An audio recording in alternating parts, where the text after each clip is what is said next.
Hello ဒေါ်ငယ်ကပြောတာပေါ့နော်သူမတို့ဘဲချန့်ပေါ့နော်တော့တိလားမသိဘူးတဲ့တော့နည်းနည်းတော့အားလို့ရှိရင်နည်းနည်းပြပေးကြီးလို့ပြောတာကြာပြီပေါ့နော်ပြပေးမယ်နဲ့မပြပေးဖြစ်ဘူးပေါ့နော်အခုအမျိုးသားကလည်းဘဲစတယူတော့ပေါ့နော်ဘဲစတယူရင်းနဲ့အဲ့ဒါအပြန်မှာအဲ့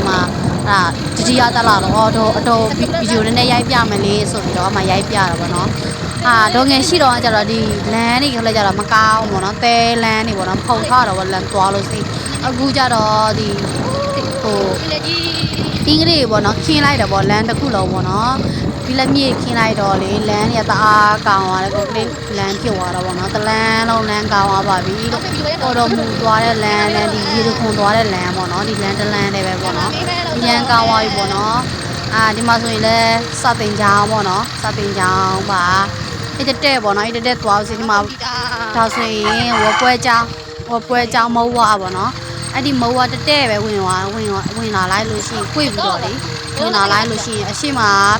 ချက်တစ်ချမ်းရှိတယ်အဲ့ချက်တစ်ချမ်းကြော်လို့ရှိရင်ပေါ့နော်စီကဘဲချက်တစ်ချမ်းကြော်လို့ရှိရင်ရောက်ပါပြီလို့ဒီမှာဒီဘဲချက်ပေါ့နော်တော်လဲတိရအောင်လဲလူတွေလဲလို့ရအောင်